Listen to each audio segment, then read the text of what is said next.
तो पहला जो वीडियो है 22 जून से लेकर 30 जून तक का, इसको शुरू करते हैं। पहले कुछ दिवस देख लेते हैं, कौन कौन से दिवस मनाए गए जून में जो इम्पोर्टेंट हैं।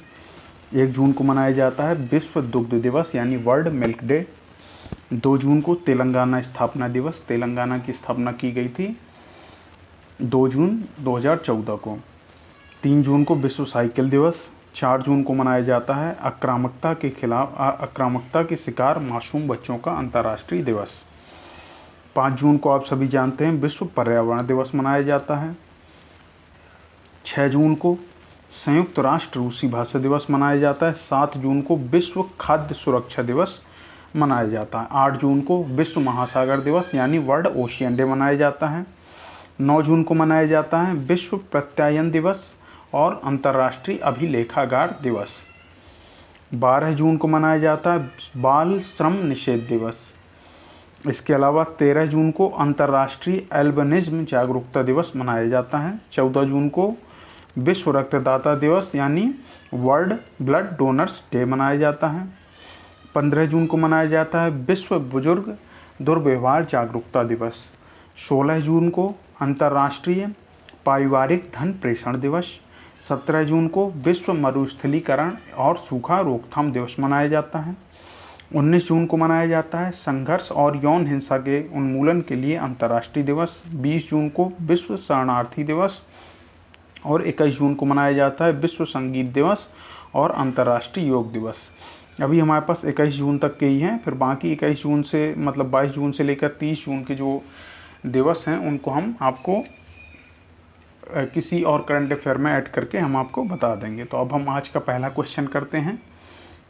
पहला प्रश्न है आज का, हाल ही में विदेश मंत्रालय ने किस बैंक के साथ ई माइग्रेट के लिए समझौता ज्ञापन पर हस्ताक्षर किए हैं? अगर हम ई माइग्रेट के बारे में बात करें तो ई माइग्रेट के लिए विदेश मंत्रालय ने किसके साथ समझौता किया है? विदेश मंत्रालय ने भारतीय स्टेट बैंक के साथ समझौता किया है। जो ई माइग्रेट पोर्टल है, अगर हम इसकी बात करें तो ये 2014 में लॉन्च किया गया था, जो प्रवासी श्रमिकों से जुड़ा हुआ है। अगर हम एसबीआई के बारे में बात करें तो एसबीआई का जो हेडक्वार्टर है वो है मुंबई और इसके नए चेयरमैन की घोषणा हुई है, वो बने हैं CS सेट्टी। CS सेट्टी याद रखिएगा, वैसे उनका नाम है चल्ला श्रीनिवासुलु सेट्टी, अगर हम शॉर्ट में कहें तो CS सेट्टी। इसके अलावा अगर हम विदेश मंत्रालय के बारे में बात करें तो आप सभी जानते हैं विदेश मंत्री हैं S जयशंकर और नए विदेश सचिव की घोषणा की गई जो 15 जुलाई से अपना पदभार ग्रहण करेंगे। उनका नाम है विक्रम मिस्त्री, याद रखिएगा विक्रम मिस्त्री उनका नाम है। और स्टेट बैंक ऑफ इंडिया को पहले इंपीरियल बैंक ऑफ इंडिया के नाम से जाना जाता था। अगले प्रश्न पर चलते हैं। अगला प्रश्न है, हाल ही में किसने नॉटिंघम ओपन का महिला एकल खिताब जीता है? नॉटिंघम ओपन का जो महिला एकल खिताब है वो किसने जीता है? वो जीता कैटी बोल्टर ने। ब्रिटिश खिलाड़ी हैं कैटी बोल्टर, इन्होंने लगातार दूसरे वर्ष नॉटिंघम ओपन महिला एकल खिताब जीता है। इसे याद रखिएगा। इन्होंने किसको हराया है? इन्होंने हराया है कैरोलिना प्लिस्कोवा को हराकर लगातार दूसरे वर्ष नॉटिंघम ओपन महिला एकल खिताब को जीत लिया है। अगले प्रश्न पर चलते हैं। अगला प्रश्न है, हाल ही में प्रवासियों के लिए भारत का सबसे महंगा शहर कौन सा बना है? अगर हम बात करें भारत का जो सबसे महंगा शहर बना है प्रवासियों के लिए तो वो बना है मुंबई। ऑप्शन नंबर सी इसका राइट आंसर हो जाएगा।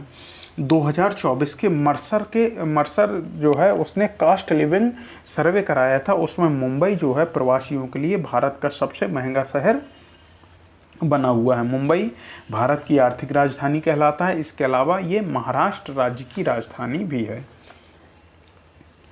महाराष्ट्र के मुख्यमंत्री कौन है? एकनाथ शिंदे जी महाराष्ट्र के वर्तमान में मुख्यमंत्री हैं और ये शिवसेना पार्टी से जुड़े हुए हैं। अगले प्रश्न पर चलते हैं। अगला प्रश्न है, हाल ही में आरबीआई ने किस सहकारी बैंक का लाइसेंस रद्द कर दिया है? अगर हम बात करें आरबीआई ने किस सहकारी बैंक का जो लाइसेंस रद्द किया है, वो किया है इन्होंने पूर्वांचल सहकारी बैंक का लाइसेंस रद्द कर दिया। गाजीपुर स्थित पूर्वांचल सहकारी बैंक का लाइसेंस रद्द कर दिया है रिजर्व बैंक ऑफ इंडिया ने, क्योंकि जो पूर्वांचल बैंक है इसके पास पर्याप्त पूंजी और कमाई की संभावनाएं नहीं थी, इसलिए आरबीआई ने इसके लाइसेंस को रद्द कर दिया है। अगर हम आरबीआई के बारे में बात करें यानी रिजर्व बैंक ऑफ इंडिया, इसका जो हेडक्वार्टर है मुंबई में है और इसके जो वर्तमान में गवर्नर है उनका नाम है शक्तिकांत दास। आप लोग को कमेंट सेक्शन में बताना है कि भारतीय रिजर्व बैंक ऑफ इंडिया के पहले गवर्नर कौन थे और पहले भारतीय गवर्नर कौन थे, इन दोनों को आप लोग कमेंट सेक्शन में बताइएगा। अगला प्रश्न है हाल ही में किस हाई कोर्ट ने ट्रांसजेंडर के लिए 1% नौकरी आरक्षण का आदेश दिया है। अगर हम बात करें सरकारी नौकरियों में ट्रांसजेंडर के लिए 1% आरक्षण की व्यवस्था करने के लिए किस राज्य सरकार से उसके हाई कोर्ट ने कहा है, तो कलकत्ता हाई कोर्ट ने पश्चिम बंगाल राज्य सरकार से कहा है कि वो सरकारी नौकरियों में 1% आरक्षण की व्यवस्था करें, किसके लिए, ट्रांसजेंडरों के लिए। अगले प्रश्न पर चलते हैं। अगला प्रश्न है हाल ही में हरपाल सिंह बेदी का निधन हुआ, वे कौन थे। हरपाल सिंह बेदी जी के बारे में अगर हम बात करें तो इनका निधन हुआ है 72 वर्ष की आयु में और ये वरिष्ठ खेल पत्रकार थे। इन्होंने लगभग 3 दशक तक खेल पत्रकारिता की है। अगले प्रश्न पर चलते हैं। अगला प्रश्न है हाल ही में किसे अंतर्राष्ट्रीय टेलीविज़न अकादमी का सदस्य चुना गया है। अगर हम बात करें अंतर्राष्ट्रीय टेलीविज़न एकेडमी, जिसे हम अगर पूरा विस्तार पूर्वक नाम बताएं तो नाम है international academy of television arts and sciences. क्या नाम है, international academy of television art and sciences. इसके जो सदस्य बने हैं ये बने हैं अनुराग बत्रा, तो ऑप्शन नंबर सी इसका राइट आंसर हो जाएगा। अगले प्रश्न पर चलते हैं। उससे पहले दोस्तों अगर आप हमारे इस YouTube चैनल पर वीडियो देख रहे हैं तो YouTube चैनल को सब्सक्राइब करके लाइक और कमेंट जरूर करिएगा और ज़्यादा से ज़्यादा इस वीडियो को शेयर करिएगा और हमारे चैनल को सब्सक्राइब करके बेल आइकन दबाइएगा। अगर आप हमारा ये वीडियो फेसबुक में देख रहे हैं तो प्लीज़ इस वीडियो को ज़्यादा से ज़्यादा शेयर करिए, लाइक करिए और कमेंट करिए। अगले प्रश्न पर चलते हैं। अगला प्रश्न है हाल ही में कहाँ छतरगला टनल बनाया जाएगा।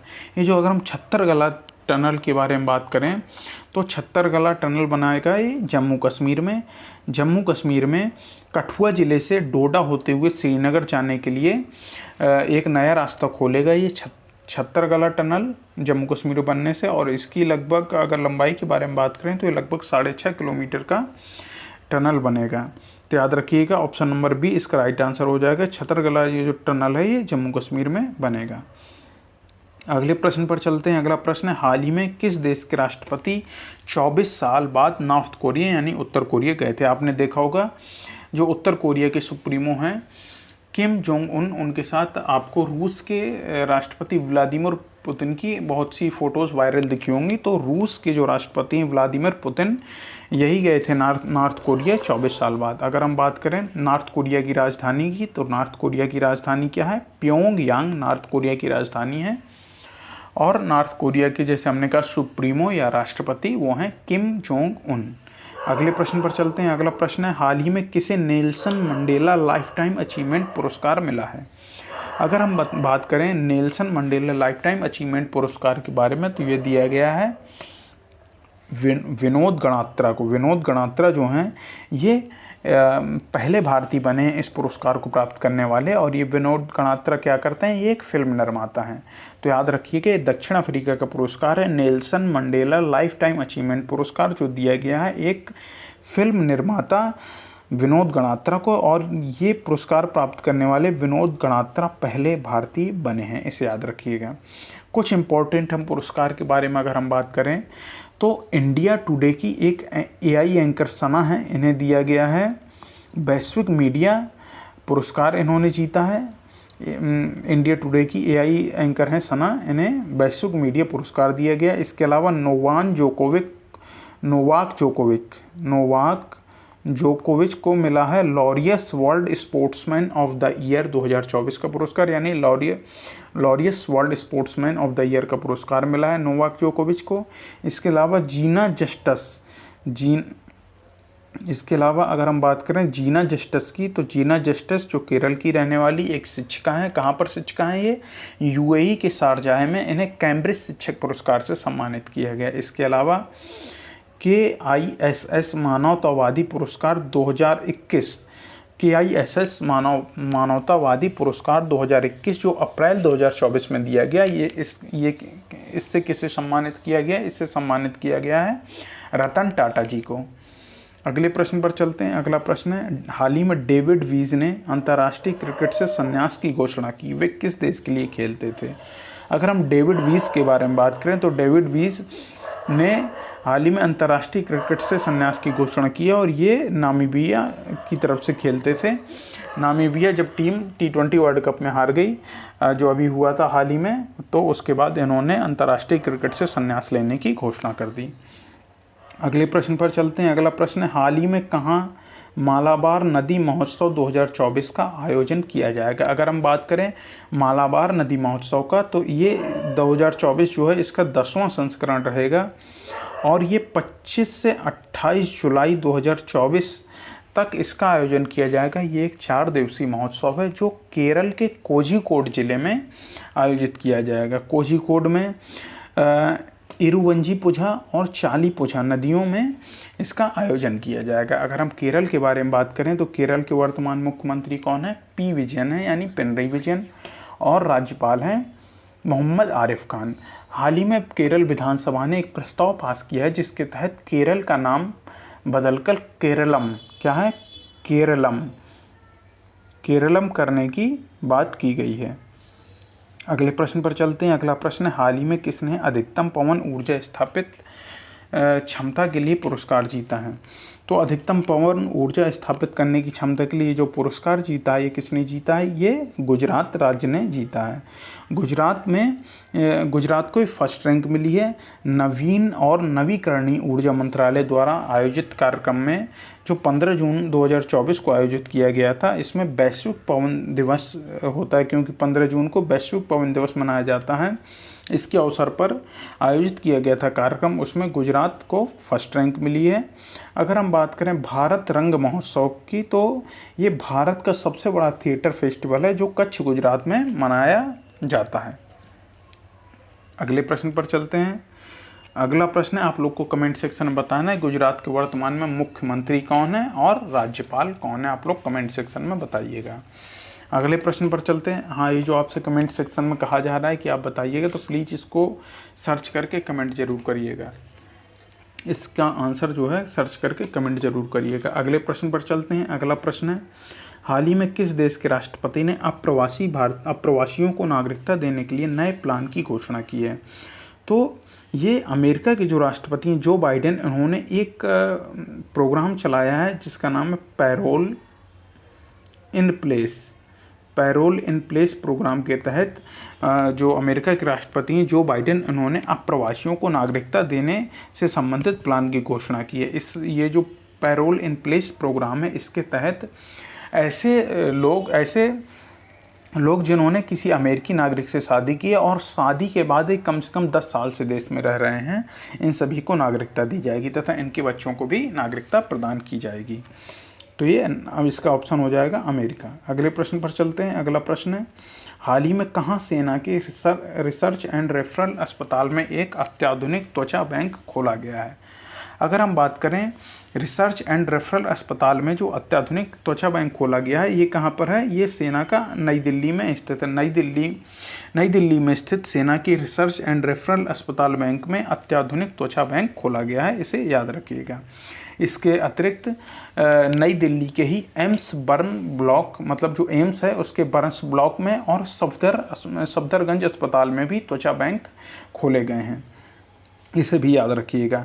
अगले प्रश्न पर चलते हैं। अगला प्रश्न है, हाल ही में बान जलवायु सम्मेलन 2024 कहाँ संपन्न हुआ? बान जो है ये जर्मनी में है, तो याद रखिए कि इसका ऑप्शन वैसे भी जर्मनी हो जाएगा, लेकिन फिर भी इसके बारे में थोड़ी डिटेलिंग कर लेते हैं, डिटेल में जान लेते हैं। बान जलवायु सम्मेलन जिसका आयोजन हुआ था 3 से 13 जून 2024 के मध्य, ये जर्मनी के बान में वर्ल्ड कन्वेंशन सेंटर में आयोजित किया गया। अगर हम जर्मनी के बारे में बात करें तो जर्मनी की राजधानी क्या है? बर्लिन है। मुद्रा है यहाँ की यूरो, और यहाँ के जो वर्तमान में चांसलर हैं उनका नाम है ओलाफ स्कोल्ज। क्या नाम है? ओलाफ स्कोल्ज उनका नाम है। अगले प्रश्न पर चलते हैं। अगला प्रश्न है, हाल ही में भारत के सबसे मूल्यवान सेलिब्रिटी ब्रांड कौन बने हैं? तो भारत के सबसे मूल्यवान सेलिब्रिटी ब्रांड बने हैं विराट कोहली। इन्होंने किसको पछाड़ा है? पिछले वर्ष रणवीर सिंह थे, इन्होंने रणवीर सिंह को पछाड़ दिया है और विराट कोहली भारत के सबसे मूल्यवान सेलिब्रिटी ब्रांड बन गए हैं। ये 22.79 करोड़ अमेरिकी डॉलर की ब्रांड वैल्यू के साथ सबसे मूल्यवान सेलिब्रिटी बने हैं।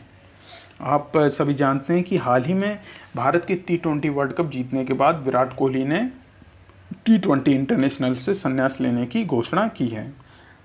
अगले प्रश्न पर चलते हैं। हाल ही में प्रधानमंत्री मोदी ने बिहार में कहाँ नालंदा विश्वविद्यालय के नए परिसर का उद्घाटन किया है?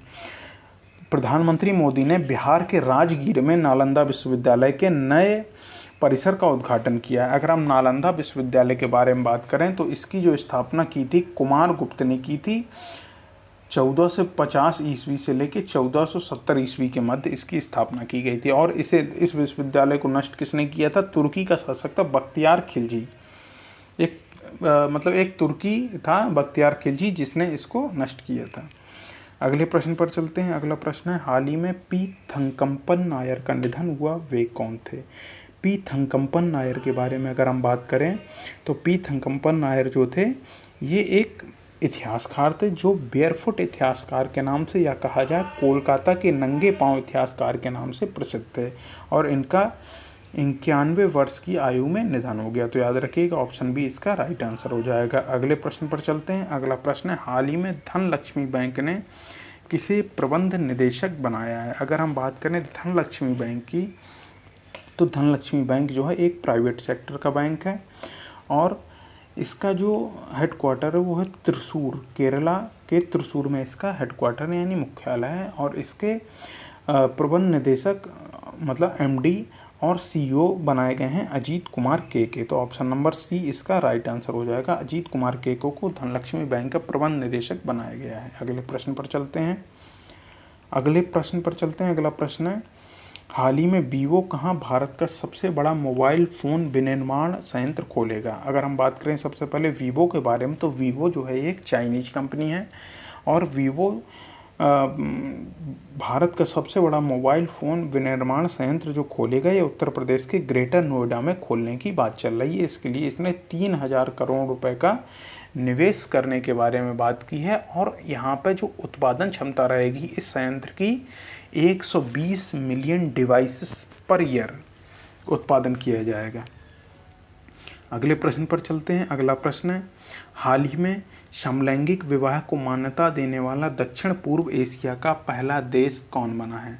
अगर हम बात करें समलैंगिक विवाह को मान्यता देने वाला दक्षिण पूर्वी एशिया का जो पहला देश बना है वो बना है थाईलैंड। अगर हम थाईलैंड के बारे में बात करें तो थाईलैंड की राजधानी क्या है? बैंकॉक है। यहाँ पे मुद्रा चलती है थाई बहत यहाँ पे मुद्रा चलती है और यहाँ के जो प्रधानमंत्री हैं उनका नाम है श्रेथ थविसन यहाँ के प्रधानमंत्री का नाम है। अगले प्रश्न पर चलते हैं। अगला प्रश्न है, हाल ही में पेटीएम ने किसे गैर कार्यकारी स्वतंत्र निदेशक नियुक्त किया है? अगर हम बात करें पेटीएम के द्वारा, पहली बात तो पेटीएम की जो स्थापना की थी वो की थी 2010 में विजय शेखर शर्मा ने 197 कम्युनिकेशन के तत्वाधान में इसकी स्थापना की गई थी और पेटीएम ने गैर कार्यकारी स्वतंत्र निदेशक के रूप में नियुक्त किया है राजीव कृष्ण मुरली लाल अग्रवाल को। किसको? राजीव कृष्ण मुरली लाल अग्रवाल को पेटीएम के गैर कार्यकारी निदेशक के रूप में नियुक्त किया गया है। तो ऑप्शन नंबर इसका सी राइट आंसर हो जाएगा। पूरा नाम है राजीव अग्रवाल का राजीव कृष्ण मुरली लाल अग्रवाल। अगले प्रश्न पर चलते हैं। अगला प्रश्न है, हाल ही में नीरज चोपड़ा ने पाव नूर्मी खेलों में कौन सा पदक जीता है? पाव नूर्मी खेल जो 2024 में हुए थे इसमें भारत की जो भाला फेंक हैं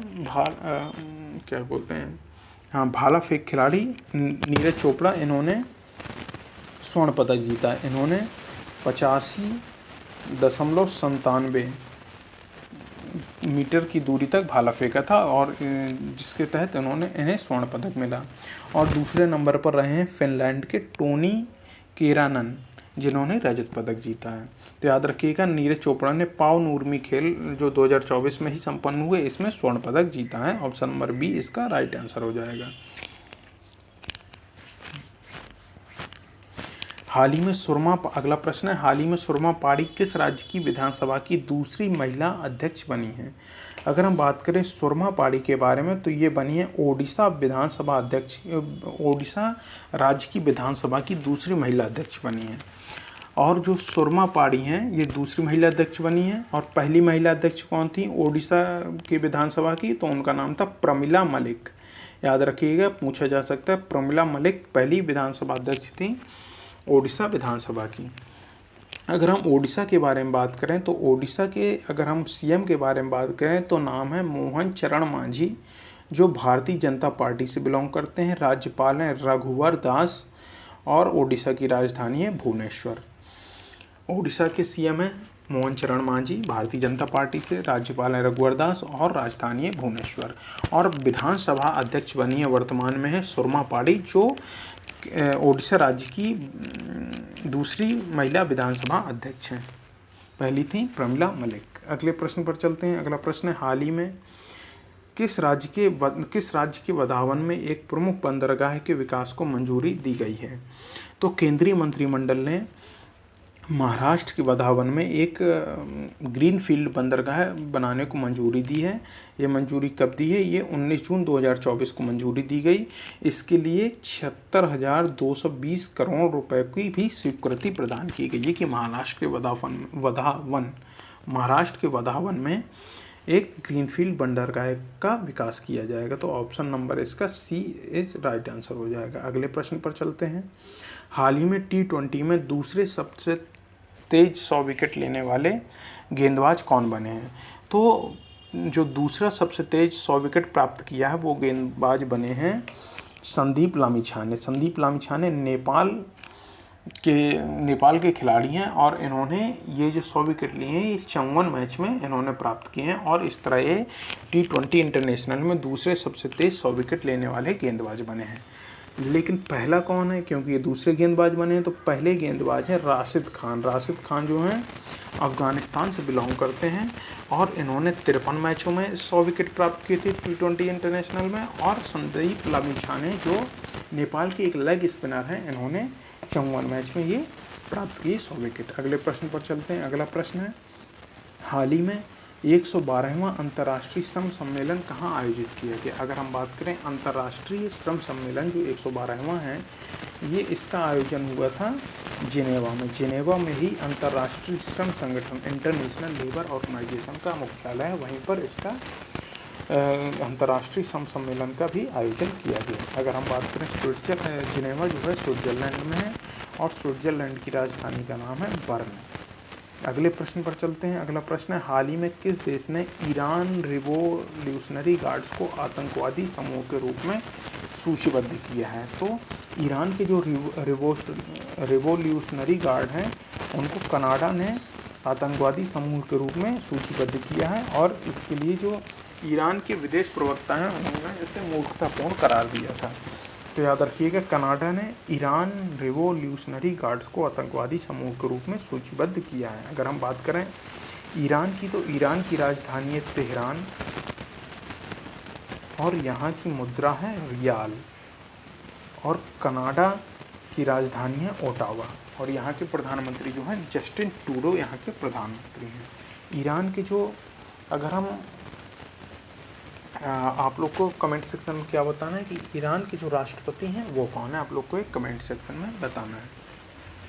अगले प्रश्न पर चलते हैं। अगला प्रश्न है, हाल ही में दुनिया की सबसे मूल्यवान कंपनी कौन सी बनी है? तो हाल ही में जो दुनिया की सबसे मूल्यवान कंपनी बनी है वो बनी है एनवीडिया। एनवीडिया ने $3.326 ट्रिलियन का मार्केट कैप हासिल किया है और इसने माइक्रोसॉफ्ट को पछाड़ दिया है और उसके माइक्रोसॉफ्ट को पछाड़कर दुनिया की सबसे मूल्यवान कंपनी बनी है एनवीडिया।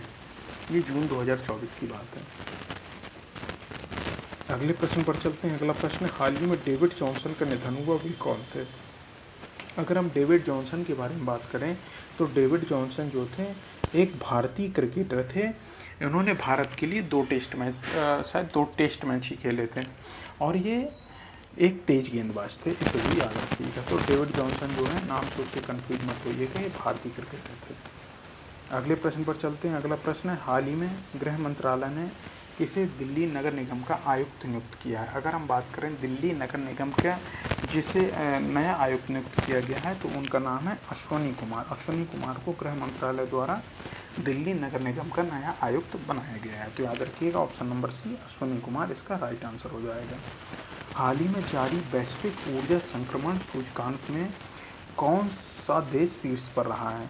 तो जो वैश्विक ऊर्जा संक्रमण सूचकांक है, जिसे हम इंग्लिश में कहते हैं ग्लोबल एनर्जी ट्रांजिशन इंडेक्स, इसमें पहले स्थान जो प्राप्त किया है, किसने प्राप्त किया है? ये स्वीडन ने प्राप्त किया। ऑप्शन नंबर ए जो है राइट आंसर हो जाएगा। स्वीडन को पहला इसमें शीर्ष स्थान हासिल हुआ है, और भारत इसमें जो है, भारत को मिला है 63वीं रैंक भारत को मिली है, इसे याद रखिएगा। तो पहले स्थान पर है वैश्विक ऊर्जा संक्रमण सूचकांक में स्वीडन, और भारत 63वीं रैंक के साथ इस सूचकांक में शामिल है। अगले प्रश्न पर चलते हैं। अगला प्रश्न, हाँ, स्वीडन की राजधानी क्या है? आप लोग को कमेंट सेक्शन में बताना है। अगले प्रश्न पर चलते हैं। अगला प्रश्न है, हाल ही में कैबिनेट ने किस हवाई अड्डे के विस्तार को मंजूरी दी है? तो केंद्रीय मंत्रिमंडल जो है उसने वाराणसी के हवाई अड्डे के विस्तार को मंजूरी दी है, और वाराणसी में जो हवाई अड्डा है उसका क्या नाम है? Lal Bahadur Shastri international airport. Lal Bahadur Shastri international airport Varanasi में है, जो इसके विस्तार को मंजूरी दी है, और इसके लिए 2870 करोड़ रुपए की भी स्वीकृति प्रदान की है इसके विस्तार के लिए। अगले प्रश्न पर चलते हैं। अगला प्रश्न है, हाल ही में कौन इंडियन रग्बी टीम के कोच बने हैं? अगर हम बात करें इंडियन रग्बी टीम, महिला हो या पुरुष, दोनों के कोच बने हैं। कौन बने हैं? उनका नाम है वैशाले सेरेवी। क्या नाम है उनका? नाम है वैशाले सेरेवी, जो हैं ये इंडियन रग्बी टीम के कोच बने हैं। भारतीय पुरुष और महिला टीम दोनों का इन्हें मुख्य कोच नियुक्त किया गया है।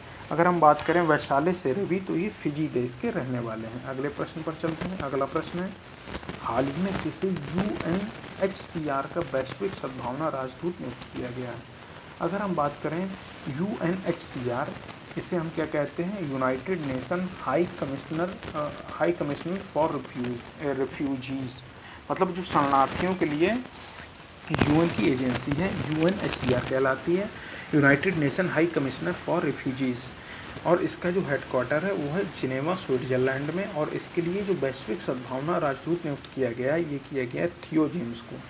थियो जेम्स जो हैं एक ब्रिटिश अभिनेता हैं, और इसके लिए इन्हें वैश्विक सद्भावना राजदूत नियुक्त किया गया है UNHCR का, इसे याद रखिएगा। तो अगले प्रश्न पर चलते हैं। अगला प्रश्न है, हाल ही में ब्रिक्स गेम्स 2024 का आयोजन किस देश में किया गया?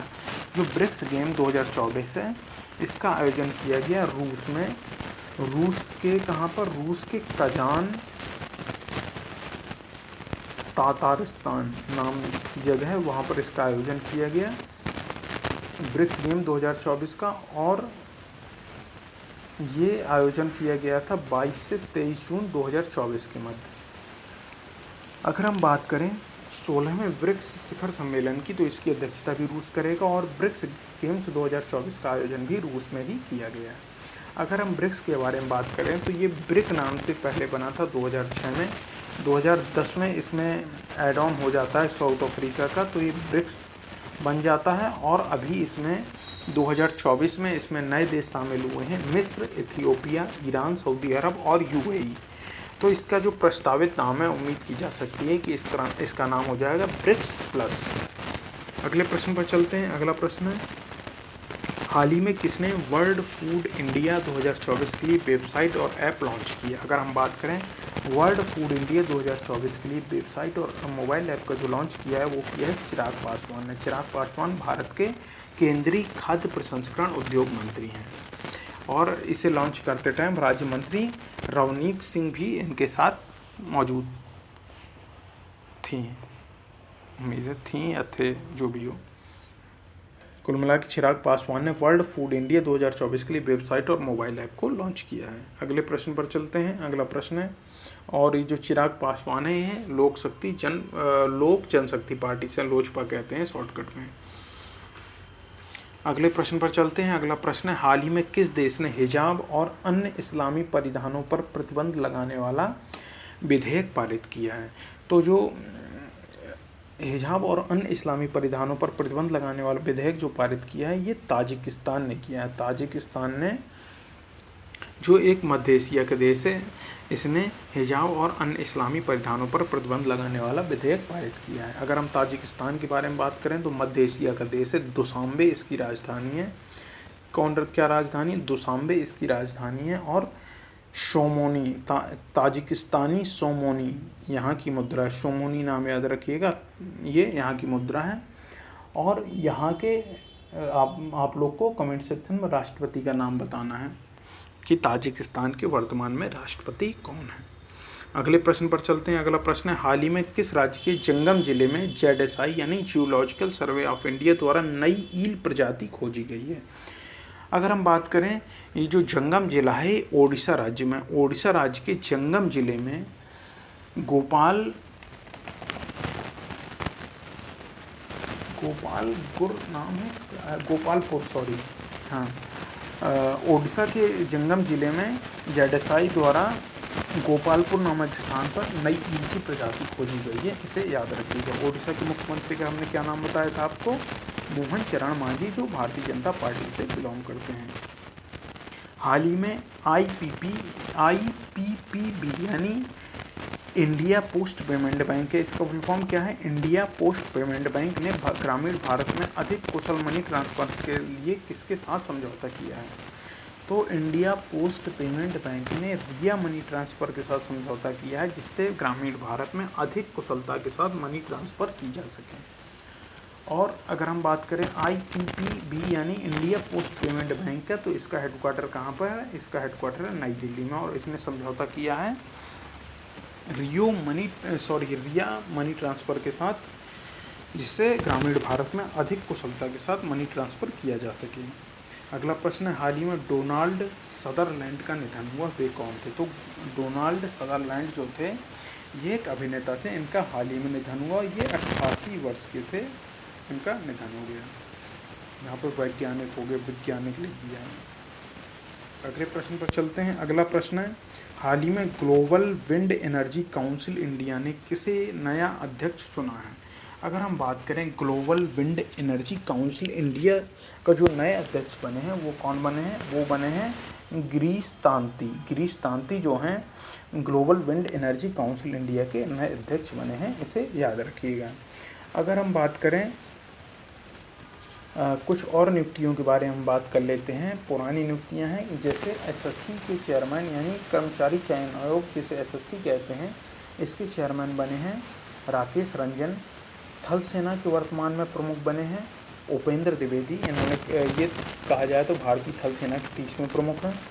और राजप्रीत सिंह जो हैं ग्रामीण विकास मंत्रालय जो है उसके ग्रामीण विकास विभाग के निदेशक बने हैं। और भारतीय प्रतिस्पर्धा आयोग यानी जो CCI शॉर्टकट में कहलाता है, उसके अध्यक्ष कौन है? इंद्रपाल सिंह है। अगले प्रश्न पर चलते हैं। अगला प्रश्न है, हाल ही में भारत का चौथा सबसे बड़ा निर्यात बाजार कौन बना है? भारत का अगर हम चौथा सबसे बड़ा निर्यात बाजार के बारे में बात करें तो कौन बना है? ये बना है ब्रिटेन। और इसने किसको पछाड़ दिया है? इसने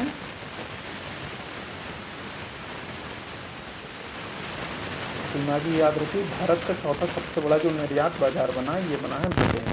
ऑप्शन नंबर ए इसका राइट आंसर हो जाएगा। अगले प्रश्न पर चलते हैं। अगला प्रश्न है, हाल ही में कौन दुनिया का तीसरा सबसे बड़ा एयरलाइन मार्केट बना है? अगर हम बात करें दुनिया के तीसरे सबसे बड़े एयरलाइन मार्केट के बारे में, तो कौन बना है? ये बना है भारत।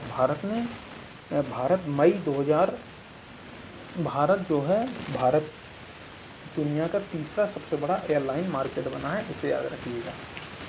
दुनिया का तीसरा सबसे बड़ा एयरलाइन मार्केट कौन बना है? ये बना है हमारा देश भारत। ऑप्शन नंबर बी जो है इसका राइट आंसर हो जाएगा। अगले प्रश्न पर चलते हैं। अगला प्रश्न है, हाल ही में किस आईआईटी के छात्र कलश गुप्ता ने विश्व की सबसे बड़ी कोडिंग प्रतियोगिता जीती है? तो ये जो है कलश गुप्ता हैं, आईआईटी दिल्ली के छात्र हैं, बीटेक थर्ड ईयर के छात्र हैं और इन्होंने विश्व की सबसे बड़ी कोडिंग प्रतियोगिता जिसका नाम है कोड वीटा, क्या नाम है, कोड वीटा नाम की ये जो प्रतियोगिता है इसको जीता है और इसके लिए इन्हें $10,000 की पुरस्कार राशि भी प्राप्त हुई है। अगले प्रश्न पर चलते हैं। अगला प्रश्न है, हाल ही में अयन्ना पात्रुदु चिंताकयाला, नाम याद रखिएगा थोड़ी, अयन्ना पात्रुदु चिंताकयाला किस राज्य की विधानसभा के अध्यक्ष बने हैं? तो जो अयन्ना पात्रुदु चिंताकयाला ये बने हैं आंध्र प्रदेश विधानसभा के अध्यक्ष बने हैं। ये आप जानते हैं कि आंध्र प्रदेश में हाल ही में तेलुगु देशम पार्टी पुनः जीतकर सत्ता में आई है, तो याद रखिएगा अयन्ना पात्रुदु चिंताकयाला जो है आंध्र प्रदेश राज्य की विधानसभा के अध्यक्ष बने। अगर हम आंध्र प्रदेश के वर्तमान मुख्यमंत्री के बारे में बात करें तो वर्तमान में मुख्यमंत्री चंद्रबाबू नायडू, उप मुख्यमंत्री हैं पवन कल्याण। पवन कल्याण की पार्टी का क्या नाम है? जनसेना पार्टी। और अगर हम राज्यपाल के बारे में बात करें तो एस अब्दुल नज़ीर वर्तमान में आंध्र प्रदेश के राज्यपाल हैं। और आंध्र प्रदेश के मुख्यमंत्री हैं चंद्रबाबू नायडू, इन्होंने घोषणा की कि एकमात्र राजधानी रहेगी अमरावती आंध्र प्रदेश की। अगले प्रश्न पर चलते हैं। अगला प्रश्न है, हाल ही में किसे भारतीय दूरसंचार नियामक प्राधिकरण, जिसे शॉर्टकट में ट्राई कहते हैं, telecom regulatory authority of India यानी भारतीय दूरसंचार नियामक प्राधिकरण के सचिव के रूप में नियुक्त किया गया है? तो सचिव के रूप में नियुक्त किया गया है, किसे नियुक्त किया गया है? ये नियुक्त किया गया अतुल कुमार चौधरी को। तो ऑप्शन नंबर सी जो है इसका राइट आंसर हो जाएगा। अगले प्रश्न पर चलते हैं। हाल ही में किस बैंक ने यूपीआई सक्षम RuPay wave credit card launch किया है? तो जो यूपीआई सक्षम रुपे वेव क्रेडिट कार्ड जो लॉन्च किया, ये किया है फेडरल बैंक ने। फेडरल बैंक ने एनपीसीआई के साथ एक समझौता किया है और यूपीआई सक्षम रुपे वेव क्रेडिट कार्ड को लॉन्च किया है। एनपीसीआई का फुल फॉर्म है national payment corporation of India. आप लोग यूपीआई का फुल फॉर्म बताइएगा। और फेडरल बैंक जो है एक प्राइवेट बैंक है। अगले प्रश्न पर चलते हैं। अगला प्रश्न है, हाल ही में हेमिस महोत्सव 2024 कहाँ आयोजित किया गया? जो हेमिस महोत्सव 2024 है इसका आयोजन किया गया है ये लद्दाख में होगा। ये लद्दाख में इसका आयोजन किया गया। हेमिस महोत्सव 2024 का आयोजन कहाँ पर किया गया? लद्दाख में किया गया। और आप सभी जानते हैं कि हेमिस नेशनल पार्क भी कहाँ पर है? लद्दाख में है। और ये जो हेमिस महोत्सव मनाया जाता है ये गुरु पद्म संभव की जयंती के उपलक्ष्य में लद्दाख में मनाया जाता है। अगले प्रश्न पर चलते हैं। अगला प्रश्न है, हाल ही में किसे बीएसएनएल में निदेशक, उद्यम विभाग में निदेशक नियुक्त किया गया है? तो ये कौन है? ये हैं सुधाकर राव पापा, इनको नियुक्त किया गया है बीएसएनएल के उद्यम विभाग में निदेशक के रूप में इन्हें नियुक्त किया गया है। अगला प्रश्न पर चलते हैं। अगला प्रश्न है, हाल ही में भारत और किस देश ने समुद्री बचाव समन्वय केंद्र शुरू किया है? अगर बात करें समुद्री बचाव समन्वय केंद्र के बारे में, जिसे हम MRCC भी कहते हैं शॉर्टकट में, ये भारत और श्रीलंका ने मिलकर शुरू किया है। भारत और श्रीलंका ने MRCC यानी समुद्री बचाव समन्वय केंद्र की शुरुआत की है। अगर हम श्रीलंका के बारे में बात करें तो श्रीलंका की राजधानी हैं, 2 राजधानियां हैं, एक कार्यकारी और न्यायिक राजधानी के रूप में कोलंबो चर्चित है और विधायी राजधानी के रूप में जयवर्धनेपुरा कोट्टा चर्चित है। अगर हम बात करें श्रीलंका के प्रधानमंत्री के बारे में तो प्रधानमंत्री हैं वर्तमान में दिनेश गुणावर्धने और राष्ट्रपति हैं रानिल विक्रमसिंघे। तो याद रखिएगा श्रीलंका के प्रधानमंत्री दिनेश गुणावर्धने और राष्ट्रपति रानिल विक्रमसिंघे। अगले प्रश्न पर चलते हैं। अगला प्रश्न है, हाल ही में कहाँ राष्ट्रीय योग ओलंपियाड 2024 का उद्घाटन किया गया? अगर हम राष्ट्रीय योग ओलंपियाड 2024 के बारे में बात करें तो इसका उद्घाटन किया गया था मैसूर में कर्नाटक राज्य मुक्त विश्वविद्यालय के दीक्षांत समारोह में 18 जून 2024 को राष्ट्रीय योग ओलंपियाड 2024 का उद्घाटन किया गया। और ये उद्घाटन किसके द्वारा किया गया? ये उद्घाटन किया गया कर्नाटक राज्य के राज्यपाल थावरचंद गहलोत के द्वारा। तो याद रखिएगा मैसूर में इसका उद्घाटन किया गया। Option number C is right answer. अगले प्रश्न पर चलते हैं। अगला प्रश्न है, हाल ही में भारतीय एक्सा लाइफ इंश्योरेंस ने किसे अपना नया अध्यक्ष नियुक्त किया है? जो भारतीय एक्सा लाइफ इंश्योरेंस है, इसने अखिल गुप्ता जी को अपना नया अध्यक्ष नियुक्त किया है। अगले प्रश्न पर चलते हैं। अगला प्रश्न है, हाल ही में किस बैंक को APY कार्यान्वयन के लिए राष्ट्रीय पुरस्कार मिला हुआ है? तो APY कार्यान्वयन के लिए जो राष्ट्रीय पुरस्कार मिला हुआ है, ये मिला हुआ कर्नाटक विकास ग्रामीण बैंक को। तो याद रखिएगा, कर्नाटक विकास ग्रामीण बैंक को APY कार्यान्वयन के लिए राष्ट्रीय पुरस्कार दिया गया है। अगले प्रश्न पर चलते हैं। अगला प्रश्न है, हाल ही में आई रिपोर्ट के अनुसार 2024 में भारत में FDI में कितने प्रतिशत की गिरावट आई है? पहले तो हम ये बता देते हैं, ये रिपोर्ट किसके अनुसार आई है? ये रिपोर्ट आई है अंकटाड, UNCTAD। ये भी UN की एक एजेंसी है, संयुक्त राष्ट्र की एक एजेंसी है। इसके अनुसार इसके द्वारा जारी की गई एक रिपोर्ट के अनुसार 2023 में भारत में FDI में लगभग 43% की गिरावट देखने को हमें मिली है। तो ऑप्शन नंबर C इसका राइट आंसर हो जाएगा, 43%। अगले प्रश्न पर चलते हैं। अगला प्रश्न है, हाल ही में BEL के अध्यक्ष और प्रबंध निदेशक के रूप में किसे नियुक्त किया गया है? अगर हम बात करें BEL के अध्यक्ष और प्रबंध निदेशक के रूप में नियुक्त किया गया है, किसे किया गया है? ये किया गया मनोज जैन जी को। ऑप्शन नंबर C इसका राइट आंसर हो जाएगा। BEL का फुल फॉर्म है भारत इलेक्ट्रॉनिक्स लिमिटेड। अगले प्रश्न पर चलते हैं। अगला प्रश्न है, हाल ही में भारत सरकार ने स्वास्थ्य क्षेत्र को बेहतर बनाने के लिए किसके साथ समझौता किया है? तो भारत ने स्वास्थ्य क्षेत्र को बेहतर बनाने के लिए ADB यानी एशियन डेवलपमेंट बैंक के साथ, यानी एशियाई विकास बैंक के साथ समझौता किया है। अगर हम ADB यानी एशियन डेवलपमेंट बैंक के बारे में बात करें तो 1966 में इसकी स्थापना की गई थी। इसका हेडक्वार्टर है मनीला। फिलीपींस में। फिलीपींस की राजधानी है मनीला। और इसके जो वर्तमान में हेड हैं उनका नाम है मासात्सुगु अस्कावा। याद रखिएगा, मासात्सुगु अस्कावा वर्तमान में एशियन डेवलपमेंट बैंक के हेड हैं। अगले प्रश्न पर चलते हैं। अगला प्रश्न है, हाल ही में कौन सा देश 2036 ओलंपिक की मेज़बानी के लिए दावेदारी करेगा? तो 2036 में ओलंपिक की मेज़बानी के लिए अपना देश भारत ही दावेदारी पेश करेगा और भारतीय खेलों को शामिल करने की मांग भी करेगा। अगले प्रश्न पर चलते हैं। अगला प्रश्न है, हाल ही में IMC चैम्बर्स ऑफ कॉमर्स के अध्यक्ष के रूप में किसने पदभार संभाला है? तो IMC चैम्बर्स ऑफ कॉमर्स के अध्यक्ष के रूप में पदभार जो संभाला है उनका नाम है संजय मारीवाला ने IMC चैम्बर ऑफ कॉमर्स के अध्यक्ष के रूप में पदभार संभाला है। अगले प्रश्न पर चलते हैं। उससे पहले दोस्तों, अगर आपने अभी तक हमारे YouTube चैनल को सब्सक्राइब नहीं किया है तो प्लीज़ सब्सक्राइब करके बेल आइकन ज़रूर दबाइए। और आप अगर हमारे फेसबुक पर इस वीडियो को देख रहे हैं तो इस वीडियो को ज़्यादा से ज़्यादा शेयर करिए, लाइक करिए, कमेंट करिए और हमारे YouTube चैनल को सब्सक्राइब करके बेल आइकन ज़रूर दबाइए। अगला प्रश्न है, हाल ही में भूमिगत कोयला गैसीकरण के लिए भारत की पहली पायलट परियोजना कहाँ शुरू की गई? तो जो भूमिगत कोयला गैसीकरण के लिए भारत की पहली पायलट परियोजना जो शुरू की गई है, ये की गई है झारखंड में। झारखंड राज्य में भूमिगत कोयला गैसीकरण के लिए भारत की पहली पायलट परियोजना शुरू की गई है।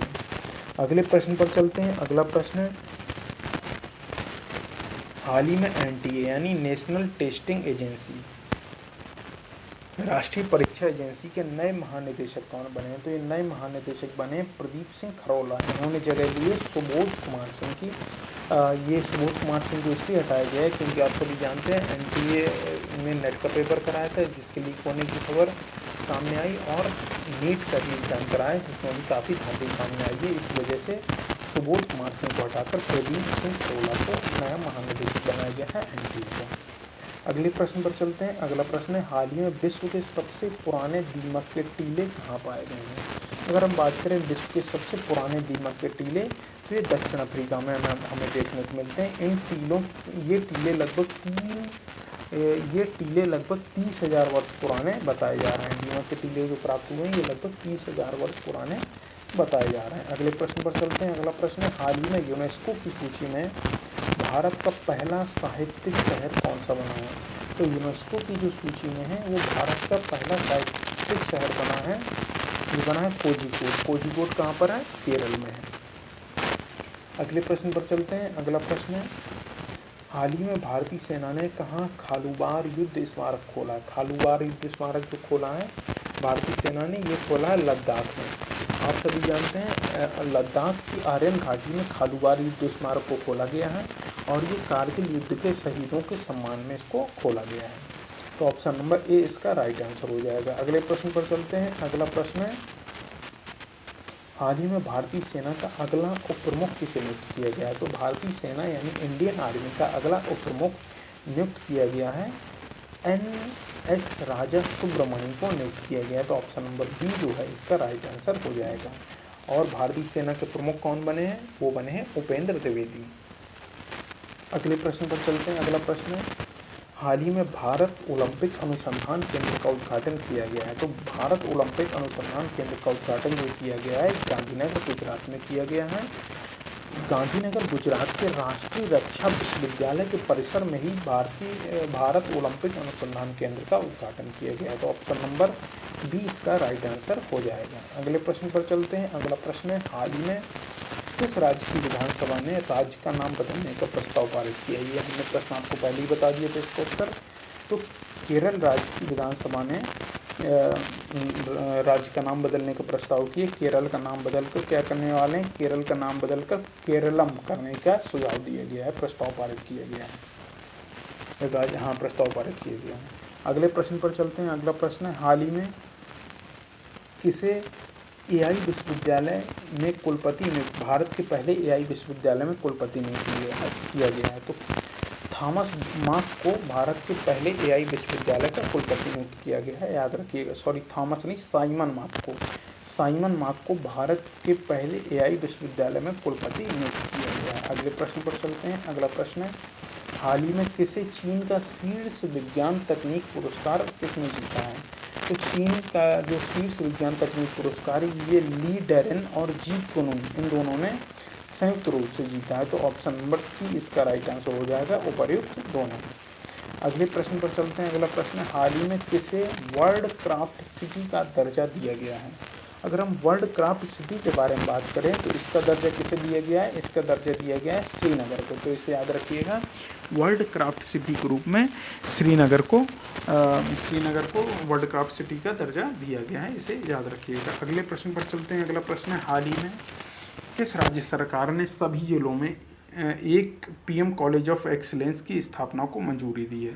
तो जो PM कॉलेज ऑफ एक्सीलेंस हर जिले में, मतलब हर जिले में एक बनाया जाएगा, इसकी मंजूरी दी है मध्य प्रदेश राज्य सरकार ने। और इसके साथ ही मध्य प्रदेश राज्य सरकार ने मुख्यमंत्री और जो अन्य मंत्री हैं उनके आयकर भुगतान की जो सरकारी व्यवस्था है उसको समाप्त कर दिया है। इसका मतलब है जो मुख्यमंत्री हैं और अन्य मंत्री हैं वो अपना इनकम टैक्स खुद भरेंगे, और ऐसी व्यवस्था उत्तर प्रदेश में सितंबर 2019 में लागू कर दी गई थी।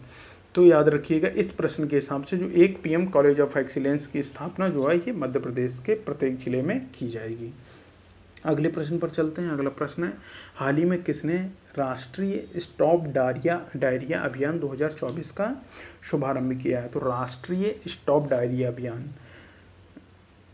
2024 को शुभारंभ किया, ये किया है JP नड्डा ने। JP नड्डा भारत के वर्तमान में स्वास्थ्य मंत्री हैं, इसलिए इन्होंने इस अभियान को शुभारंभ किया। इसके अलावा JP नड्डा भारतीय जनता पार्टी के राष्ट्रीय अध्यक्ष भी हैं। इसके साथ ही राज्यसभा में सदन के नेता के रूप में भी JP नड्डा को चुना गया है।